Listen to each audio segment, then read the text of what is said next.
up? This is Bree Franklin, your host of Undefeated, and we are back for yet another episode. Today, we're going to be talking about Black Friday blues. If this is your first time tuning in, welcome. We're excited to have you. Our show's slogan is lifting the lid of debt constraint to live without limits. So, if you have not seen any previous episodes, this is a relatively new series that my team and I, the Prosperity Project, launched in early October in honor of SLAM, Student Loan Awareness Month. And this is our heart and soul, is to educate people on predatory lending, debt constraint, and more importantly, how to overcome it so that they can get on their wealth building and generation journey. And so far, we've had a number of impressive guests who have talked about everything from student debt shame to debt constraint definition to treacherous collecting tactics and so many other speaking points. So if you missed out on those episodes, feel free to check that out on our LinkedIn as well as YouTube channels. Today's guest is certainly not a newcomer to our Prospera tribe, as we call it. So this individual is someone that we've been collaborating with extensively almost since we got our start, just under a year in spring 2021. We were fortunate to be put in touch with her, and she joined our virtual conference that we were running at the time, the 35 to Free Financial Empowerment Conference. And since then, we've been able to do partnered engagements for her organization, which I'll speak to in a minute. But she is doing the daggone thing with helping rally support around getting financial literacy into high schools to make it a graduation requirement and making sure that our young people are not left hanging and susceptible to all the crazy predatory lending traps that exist. So, Yanely Espinal was born and raised in Brooklyn, New York, and is the first in her family to graduate from college. And by the way, she's got a banging new book out called Mind Your Money. We'll talk about that a little bit later. After 2 decades of school, she still couldn't believe that she had never had a class about making smart money decisions and is now on a mission to help young people learn about personal finance in a fun and engaging way. After completing Teach for America, Yanely paired her love of teaching with her passion for financial literacy, creating a YouTube channel called Miss Be Helpful for people to engage with topics like budgeting, managing credit, saving and investing for retirement, and more. She serves as the Director of Educational Outreach at NextGen Personal Finance and is a member of CNBC's Financial Wellness Advisory Council. So without further ado, welcome, Yanely. Hello, thank you so much, Bree. I so appreciate that intro. It sounds so official. You're official. You make it easy. I'm Like all the official. talking points.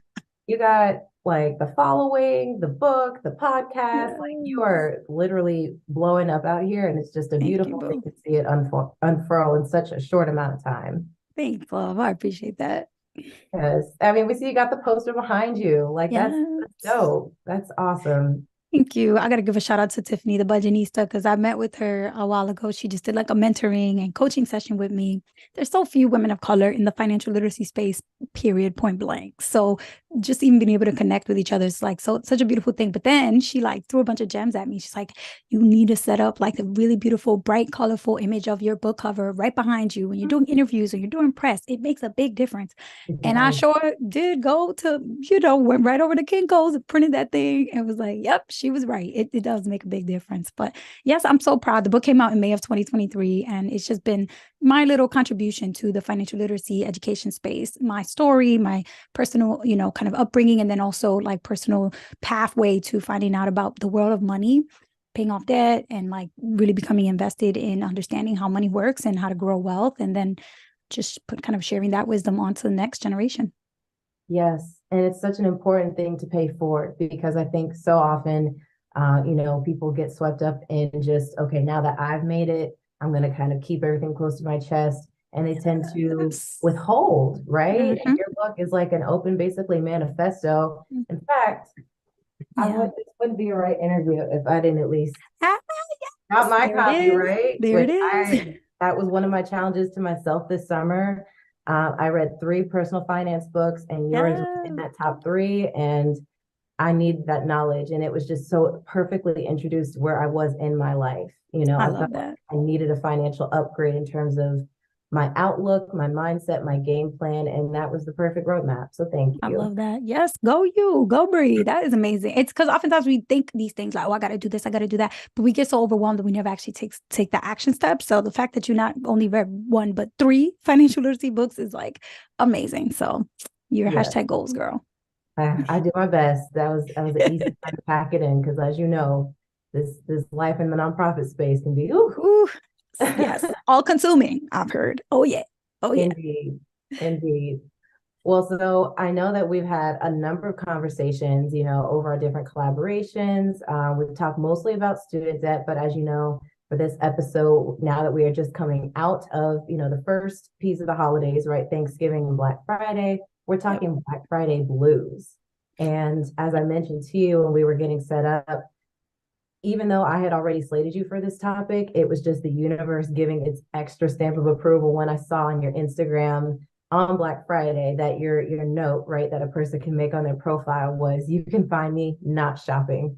And I was just like, boom, perfect. Like this was just the affirmation I needed to know that this was the right topic. So Yes. let's give it to the people. So Black Friday Yes. blues, consumer spending, consumerism, like, if you would just share a little bit on why this is such a point, a passion for you and your own lived experience going through that. Yeah, I mean, take that with a grain of salt. My little post on Instagram because this is years in the making. It's not like I always had that mentality. I was definitely Mhm. the one that was like, oh, sale deals, BOGO, I'm in there. Mhm. And even just retail therapy being such a thing of like immediate feeling better just because I bought something, even if it was just $10. Like I went through that for years and years in college. I never really struggled with actual depression in college, but I was close to it. I was really sad at the beginning when I was away from my family for the first time. I was in Mhm. a new environment. It was an Ivy League school, and I come from a very low income neighborhood and family. So it was a very big culture shift. And I just didn't feel like I really belonged there.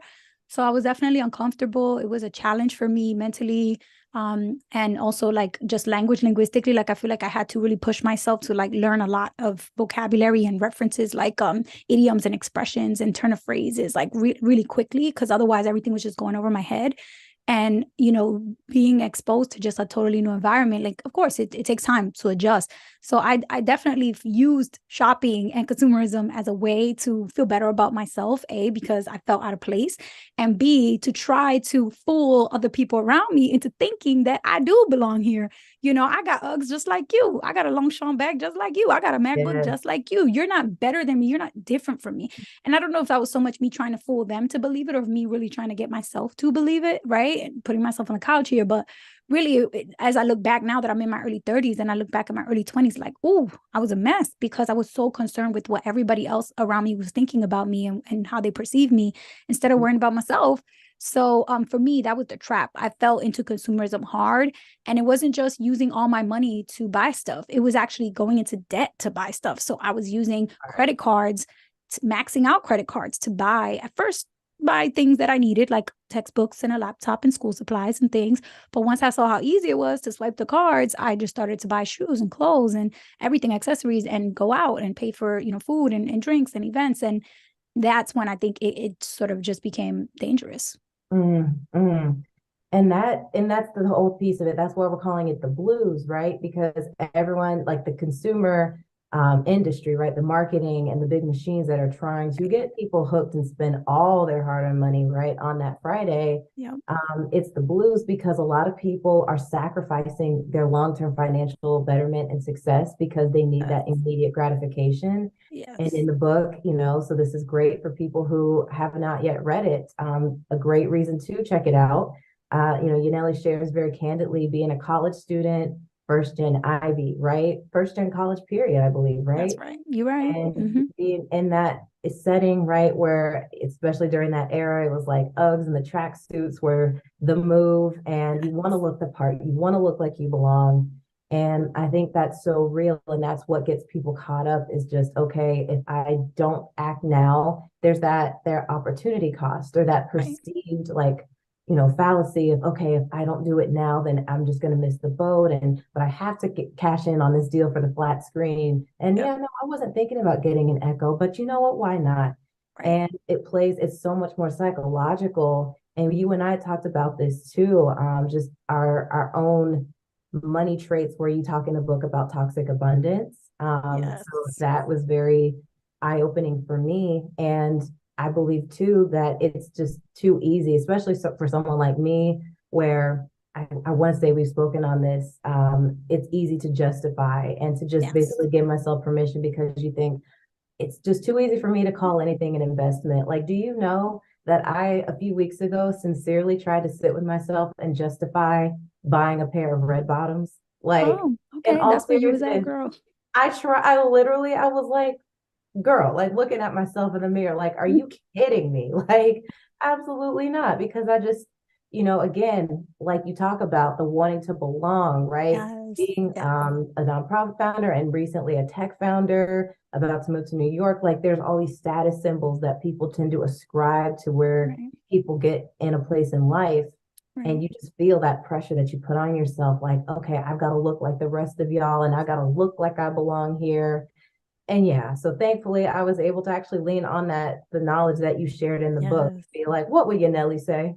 What would For Yanely do? Like, for if she real. exists For right real. now, where Just, I am? but No. the thing is that it's not that you can't get red bottoms ever at all in your life. It's just that Right. like it Where reminds I me of am like right this, now. yes, where you are right Yeah. now. Like it reminds me of this tweet that kind of went viral of everybody being like, "Oh, Drake takes girls out on dates and drops at least $10,000 on the date.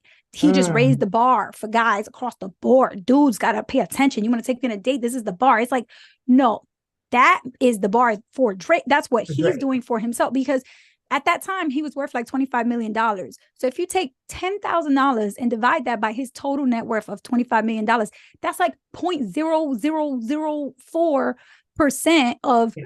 all. Like it's a tiny little teeny fraction of what this man has to his name. You Mm, can't, I mean, if you do the same math in reverse for your own net worth, say your net worth is negative, or say it's, in the 5 or 6 digits, if you take a tiny percentage of your net worth, that's probably gonna be a couple $100. So sure, yeah, spend a couple $100 on a date, but don't mm, equate the dollar amounts that people are spending to be the same.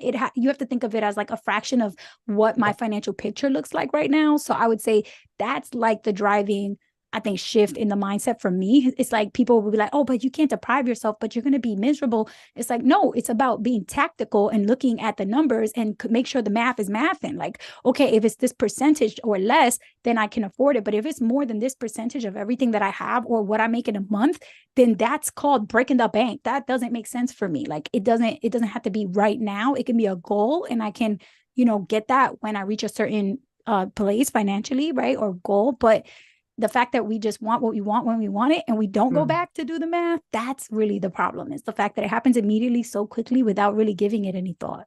Yes. Yeah. And I appreciate that clarification because, right, Mm. I am totally about, you work hard, you're right with your money. Like you should be able to spend and play how you want, Honey, but yes. it's the overextending of ourselves to keep up a certain lifestyle or certain appearance. That's Yes. where it gets really, really dicey. And what we want to discourage people from with this conversation, is about handling business, like shoring up your financial reserves so that you don't have to live on credit cards to make Yep. major purchases, right? And because Christmas, the holidays, it's fixed on the calendar, right?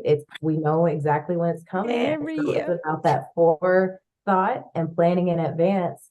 And so I'm Yes. curious, if there have been like any particularly noteworthy horror stories that you've experienced or seen people go through where because I know your own credit card story and I'd love for you to Yeah. share a little bit about that, but specifically as it relates to affording the holidays or trying Yes. just to do too much and basically spreading yourself thin where it's well intended, but it completely backfires. Oh, yes. You know, it's so funny now that you mention this specifically, it brings to mind, and I didn't put this in my book, but it brings back memories from when I was a kid that my sister, the firstborn, so I have 8 brothers and sisters. So I'm one of 9 children, same mom, same dad.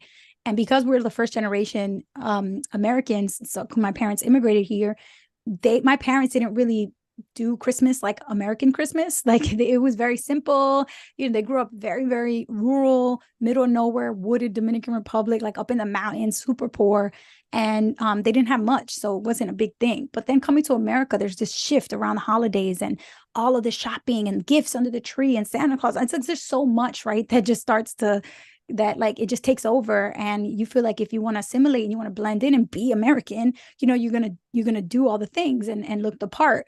So I remember early on, my mom and dad, they didn't really have the money to buy Christmas presents for us, so they would go to the church in my neighborhood, and they would go to the soup kitchen. They would have boxes and boxes and boxes full of gifts that were just donated to the church. And so they were just like, girl 5 through 9 years old, boy 4 to 7 years old, like broken up into these categories, right? And then we would go and find the boxes that had the label of girl or boy with your age range, and would pick one or two things from there. And that would be our Christmas presents. Mom and dad never bought wrap set up under the tree. Like we would just go to the church and get these free presents from church all throughout my early childhood. Like I remember doing that. And then later on, my mom started going for us and picking them. And then she would wrap it and like put it under the tree for us. But she was still going to the church to pick it up. She never really bought it. But when I got a little older, so I was in middle school and high school, then that's when I remember my siblings that are a little older than me. So like the firstborn and the second, more like the first and the third born. These are the two oldest sisters, and they're the ones that kind of felt like they had to do what my parents couldn't. So I remember my sister, the firstborn, with her credit card would go and buy Christmas presents for all her younger siblings because she knew my mom and dad couldn't. And she didn't want us to be stuck with like the generic toys at the church. She wanted us to get what we wanted. Like if she knew I wanted a pair of beef and broccoli Tims, the brown and green ones, she heard me begging for them all year. Like she knew what I wanted. They're not going to have that at the church. So she would go buy me that with her credit card and buy all the Christmas presents, wrap them, and then bring them and put them under the tree. And from one day to the next, it felt like we just started having like these really nice Christmases. And I never really thought about it, but she struggled with her finances for a while because of that, in part because of that, like how much debt she would put on her credit cards to basically be able to provide for the family the experience that she felt like we deserved, but we couldn't afford because my parents didn't have the money for it. And years later, I mean, she was still paying off those credit cards. We never talked about this, but I remember seeing it, and like I would hear bits and pieces here or there about how she put stuff on her credit card.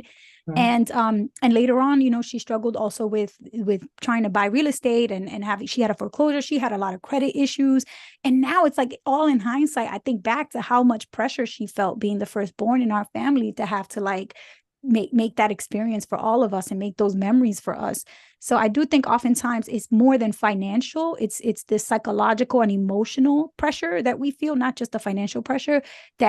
That's really the piece that's driving a lot of this consumerist behavior. Is not necessarily that we just fall for the ads. It's that the ads come at an opportune moment when we're feeling pressure psychologically and emotionally to create memories and experiences for our families. And instead of thinking outside the box about how we can do this in a free way or in a low cost way, we just fall right into the trap of like the Black Friday deals. That's a big thing too, of pride, right? Like in Yes. communities and in families where there was not a lot to go around and you didn't come from much, and just wanting to say, I didn't fail my kids. Because Right. I saw that too, for sure. It's interesting. I had that type of upbringing where it was not obvious because of the lengths that, those around me and family went to, certain family, because others, like, financially they were, much better off. But in my immediate household, Yeah. it was just like I did not ever associate us with being like low income or any of that. Like I went to private school, but then later come to find out that was all, financed through extensive loans and borrowing and leaning on other family to put, me into those Put the schools, money down. again, Right. for the sake of appearances. And then even like the things that I got to enjoy: birthday parties, vacations, very nice Christmases. Like later you get older and you see statements from American Express and from Visa and MasterCard, and it's like, oh, that's how we get able to, and it's like my heart breaks because Yeah. I'm like, thank you for wanting to do so much for me. But I also just was torn because I'm like, oh, I hate to see what it's done to you and like messed up your credit and your Yep. financial picture. And so just learning, how I can hopefully improve upon that when I become a parent, right? Yeah. Breaking the cycle. So can you, Yeah. because you're definitely, I would say, a generational rule breaker, and like you're changing and disrupting in such a great and wonderful way. And I know that you Yes. have a legion of nieces and nephews who are benefiting from that. So I would love for you to just, open up about how you've been intentional at rewriting those narratives and changing your family Hmm. tree. Yeah, I mean, I think one of the first things is to prevent the repetition of what you just described, which is um, this like taboo, what we attribute to the conversation around money is that it's taboo, is that we don't do it. The very first chapter of my book is called "Shh, Don't Talk About Money," because that's the first thing that comes to mind when I think of money from growing up was that you don't talk about it, you don't tell people what you have, what you don't have, you don't let people know our situation. If we're borrowing money for tuition, nobody got to know. Keep that on the hush. It's those types of things that forces the family dynamics to shift towards like this very negative energy around money. And Mm. so my goal was like, okay, I need to stop that. I need to like pierce right through that idea that money is taboo. And the only way to do it is to go completely the opposite direction and flip that on his head. Money is something we should be extremely transparent about. And so to do that, I took to YouTube. I started making videos about on money on YouTube, and I just started posting like, hey, look, this is my credit score. This is how much credit card debt I have. This is how I paid it off. This is my plan. This is how much money I make. This is how much I save, And breaking real down my quick, budget. I know you're on a roll, but just can you call out how much that was? I meant to share it in the Yes. opening. How much? Yeah. So from college, I started with just one credit card that was $1,500, and by the time I graduated college, I had $20,000 of debt. A majority of that was all credit cards, four different credit cards. Three of them were maxed out, and then one small student loan, which was like $6,000 that I took out to study abroad. But the majority of my debt was just all credit cards, and it continued to grow even after I graduated college. And for me, like again, nobody in my family was talking about money. Nobody talked about credit cards or debit cards, or my parents didn't have bank accounts or anything. It was just my older siblings that were kind of trying to figure it out on their own, but they never got financial literacy. We never talked about this stuff. So I was kind of the first one in my family that was like, yo, why are we not talking about this? Are we all just going to pretend everybody's not out here just struggling to keep our head above water when it comes to money? Like, why are we all in silos struggling silently and individually when we're all dealing with the same problems? It like didn't make sense to me. So I just started making content about it on YouTube. That kind of naturally started to grow, and I think that from there people realized like, oh, this is something that's missing from our education system. Now, I remember reading articles when I first graduated college, like 2011, 2012. It was a couple years after the Great Recession of 2008. There were Mhm. articles left and right talking about how financial literacy is lacking in the school system. That's why the Great Recession wiped out so much wealth, because too many families didn't have diversified portfolios. All their money was in one asset, their home. And when the housing crisis happened, all the value that they had, their whole net worth dropped because the value of the house dropped. So anytime you put all your wealth into one asset, that's a huge mistake, because you're putting your money, all of it, at risk. And so that's the first basic principle of investing money into any asset, whether it's real estate, whether it's the stock market, whatever it is, commodities, anything you invest in, you got to have a diversified enough portfolio that one area taking a hit isn't going to affect all of your entire financial security. And again, those are things that we never talked about. So once I started reading books about money and learning, I realized, okay, I have like all this knowledge and I'm so passionate about it. So the two things I want to do, A, put my people on, make sure that they know too and help them. And so I did that through like sharing this with my family, posting videos and sharing them and doing community events. And then B, which to me feels like a much larger, more important mission, was to make sure every generation from now on has access to financial literacy classes that we didn't get in school. And so Mm. that's where I kind of came across this organization, a nonprofit called NGPF, that is working to make sure that by the year 2030, all 50 states in America have a high school graduation requirement that's a one semester class devoted to personal finance, not economics, social studies, or marketing, or no, but personal finance. So your pocketbook finances for an entire semester. Mm. And that's just so necessary. Like it's so long Yes. overdue. And the way that I describe it when I talk to people about the necessity of it is back, I would say, rewind the clock two, three generations. And it was just something that you could kind of two-step your way into, right? Yes. Because the stakes were so much lower, especially dealing with education debt. Like the ceiling on how much you could borrow in a school year and the 40s, 50s, no more than $1,000 Oh, at the low. time, right? So of course we adjust for inflation, that brings it to still no more than 15K today. And that is such a far cry from what we're seeing now of these, I mean, nearly 80, $90,000 a year. That's right. That's And right. and it's projected to cost, a 4-year degree is projected to cost about $438,000, I believe, by 2035. And I'm like, where did we go wrong? I mean, Yeah. I already know, you already know, but it's just like to see Yes. that scale. So the work you're doing and the advocacy, the voice that you're being, and the fact that it was birthed from your adversity, right? Like just having been in that conundrum of, oh shoot, now I owe $20,000 Right. to American Express and them, or Right. whoever the car company Mm-hmm. was, and being so young when you incurred that. Yep. I think tying it for sure back to the theme of how to avoid it when it comes to these, popular times of the holidays, Black Friday. Yes. A lot of people, it's like they kick themselves, but then they sit with it silently. So what was, I would say, like the catalyst that made you feel comfortable talking about it and being Yep. able to have that put out there publicly on your website Yep. and not hide behind it or try to keep it on the DL? Right. Like what, was Right. there something in particular that was just like, you know what? No, I'm not going to be quiet about this.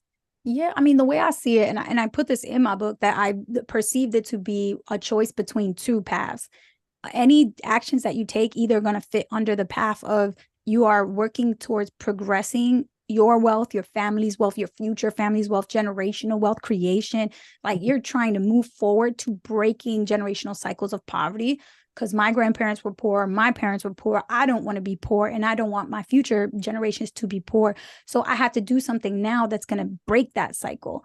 Now, any action steps I take that are not on that path, they only have one other path they could be on, which is working against moving forward financially. You're actively working against the liberation, financial liberation for your people, for your future generations. I mean, you're actively working against that goal by saying, I'm going to go ahead and take on a little more debt, make excuses for it, justify it. I'm not going to invest for my kids because like I just got other things I need to. I'm not going to put a plan in place. I'm not going to worry about this too much. All these things, whatever you're not doing that would move you forward is actively moving you back. And so it kind of came down to like, all right, what team am I going to be on? Like, am I going to be on this team that's like, I go hard to break the cycle of poverty, or I defend, protect, and continue to perpetuate the generational cycle of poverty? Like I'm only on team A or team B. And when I saw it that way, and when I viewed it in the way where it's like an active choice, like a very hard binary choice, I knew immediately, like I cannot support keeping myself and others that I love in poverty. That there's no bone in my body that would feel good about me saying, yep, I'm cool with it. It's fine. The status quo, it is what it is. We just weren't dealt the rich people cards. That's just what it is. I can't, that doesn't sit right with me. So I knew immediately I was going to have to figure out how to make a budget, how to pay off debt, how to start investing. I was going to have to figure out what the heck the stock market is and how that thing works. I was going to have to understand basic banking and taxes. I was going to have to know about insurance. I'm just going to have to figure these things out. I mean, how hard could it really be? I just have to make an effort. And so it started by reading Susie Orman books. And then I started reading, investment books. I've read all the books, The Simple Path to Wealth, Your Money or Your Life, The Millionaire Next Door. And to the point where today I have my own book to contribute the pieces that I felt like were missing from the space, being from a low-income family, parents who don't speak English, coming from another country entirely. Like there were a lot of pieces that were missing from those mainstream financial books.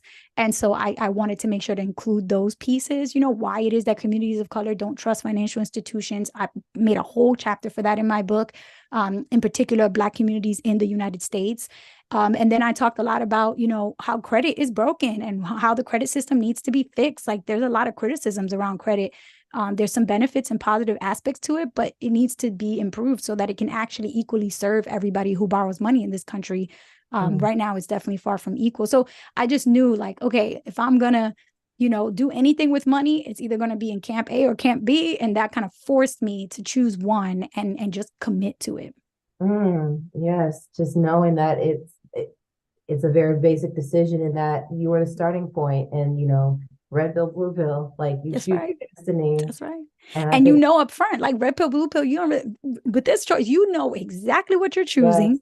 You know exactly what's going to happen. If you fast forward in your mind and do a little bit of like an experiment, like, okay, let me choose this option. Fast forward 10 years, what you think your life's going to look like? Okay, how about over here? Make that choice. It's a little harder, but fast forward, see what your life's going to look like. Do you want it to be hard now and easy later? Or do you want it to feel easy now and be real hard later? Mm. That's your choice ultimately. So I think when you frame it this way, people have an easier time swallowing the pill. It's a hard pill to swallow, but it's much easier when you view it and frame it in that way. Amen. And I feel like just as we wind the conversation down, like that is great for people to just sit with and chew on, because I know that these were some hard truths probably for people to Yes. hear. We are certainly not here to finger wag or shame or call people out, but just, helping people take an honest look so that if they are perhaps down a more reckless path, that they can reel it back in and Yep. know that, today is a great day to make a different decision tomorrow.